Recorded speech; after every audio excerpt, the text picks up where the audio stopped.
जय श्री राम दोस्तों हमेशा से ये बहस का विषय रहा है कि मुसलमानों के पूर्वज क्या वाकई हिंदू हैं ही थे।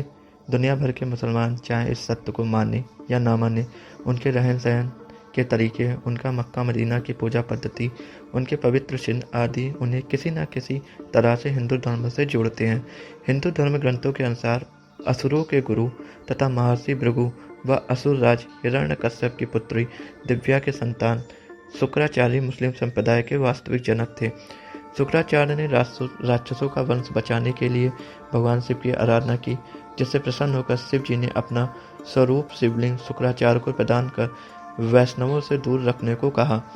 शिव जी का स्पष्ट आदेश था कि जिस दिन कोई भी वैष्णव इस शिवलिंग पर गंगाजल चढ़ा देगा, उस दिन राक्षस वंश का नाश हो जाएगा। अब यहाँ पे समझने की बात यह है कि वैष्णव कौन है। वैष्णव वो है जो वेदों में बताई गई और शास्त्रों में बताई गई बातों को फॉलो करता है। आज के टाइम पे लोग ब्राह्मण हो चाहे पंडित हो, लेकिन शायद ही कोई ऐसा होगा जो बहुत ही 100 में से 1000 में से एक लोग ऐसा होगा जो वैष्णव बने, चाहे वो हिंदू धर्म में हो चाहे मुस्लिम में हो। यहाँ पे राक्षस उन सबको बोला गया है जो वेदों और शास्त्रों की बातों को फॉलो नहीं करते हैं, तो राक्षस को उस सेंटेंस में नहीं लेना है। यहाँ पे शुक्राचार्य ने ही महादेव के स्वयं दिए हुए शिवलिंग को भारतवर्ष तथा हिंदुओं से दूर रेगिस्तान में स्थापित किया, जिसे आज अरब देश में मक्का मदीना के नाम से जाना जाता है। यहाँ तक कि अरब देश का नाम शुक्राचार्य के पौत्र आर्व के नाम पर ही पड़ा। शुक्राचार्य मूल रूप से काव्य ऋषि थे और उनके सम्मान में मक्का मदीना के शिव मंदिर को काव्या नाम दिया गया। कालांतर में काव्या नाम विकृत होकर काबा बन गया, जिसे मुसलमानों का सबसे पवित्र स्थल माना जाता है।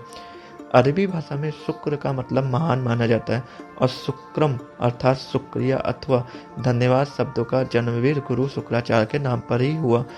मुसलमानों का पवित्र जुम्मा शुक्रवार को मनाने की वजह भी गुरु शुक्राचार्य ही हैं। रामायण के अनुसार शूर्पणखा का वध नहीं हुआ था और वह शुक्राचार्य के आश्रय में ही रहने लगी थी। यह सबको पता है कि भगवान श्री राम के आदेश पर लक्ष्मण ने शूर्पणखा की नाक कान काट दिए थे और तभी से वह अपना चेहरा ढककर रहती थी। शूर्पणखा के चेहरा ढकने की परंपरा को अरब देश की औरतें आज भी निभाती हैं। अरब देशों के रेगिस्तान में तेज धूप होने की वजह से वहाँ के लोगों ने सिर ढकने के लिए टोपी पहनना शुरू कर दिया, जो आगे चलकर उनकी पूजा पद्धति में शामिल हो गया। रेगिस्तान में उपजाऊ जमीन, अनाज आदि के अभाव में लोगों ने जानवरों को मार कर खाना शुरू कर दिया और इस हत्या को कुर्बानी का नाम दिया गया। इंसानों के मरने के बाद उन्हें जमीन में दफन करने की परंपरा शुरू हुई, जिसका मुख्य कारण रेगिस्तान में जलाने योग्य लकड़ी का ना होना था। काबा में 360 मूर्तियां हैं, जिनमें शनि और चंद्रमा की मूर्तियां शामिल हैं। मुस्लिम इतिहासकारों के अनुसार इनमें से ही एक मूर्ति को अल्लाह का नाम दिया गया। शनि, चंद्रमा के अलावा सूर्य और अन्य ग्रहों की मूर्तियां होना इस बात का प्रतीक है कि काबा में 9 ग्रहों की पूजा की जाती थी। हिंदू धर्म आज भी 9 ग्रहों की पूजा करता है और ये माना जा सकता है कि मुसलमानों को 9 ग्रह पूजा सिखाना गुरु शुक्राचार्य का ही काम है। अर्धचंद्र को हिंदू धर्म में पवित्र माना जाता है क्योंकि ये भगवान शिव की ललाट की शोभा बढ़ाता है।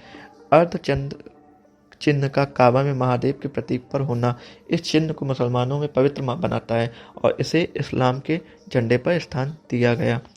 हिंदू धर्म के पवित्र शब्द ओम के संस्कृत रूप ओम को अगर शीशे में देखें तो ये अरबी भाषा में लिखे गए अल्लाह की तरह ही दिखाई देता है। यहाँ तक कि मुसलमानों में पवित्र माना जाने वाला 786 अंक भी ओम से ही बना है।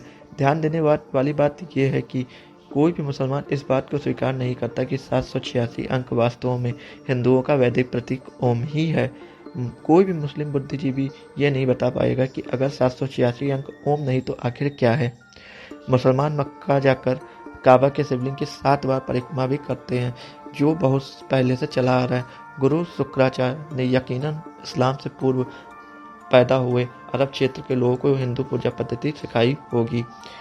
मक्का से कुछ दूरी पर एक बड़ा साइन बोर्ड लगा है, जिस पर लिखा है कि इस क्षेत्र में गैर मुस्लिमों का प्रवेश वर्जित है। यह साइन बोर्ड उस समय का प्रतीक माना जाता है जब इस्लाम की शुरुआत हुई थी, तथा यह भी अंदाजा लगाया जा सकता है कि शुक्राचार्य ने भगवान शिव की 2 ही चेतावनी पर अमल करते हुए इस मंदिर में के क्षेत्र में हिंदुओं के प्रवेश पर प्रतिबंध लगाया होगा।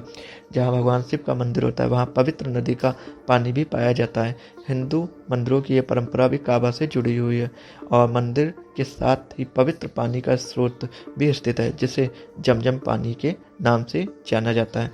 दोस्तों, अगर वीडियो में दी गई जानकारी आपको अच्छी लगी हो तो इसको ज़रूर शेयर करें, और अगर आपको कुछ और जानकारी पता हो तो उसे कमेंट में करके ज़रूर बताएं। हर हर महादेव, जय भोले की।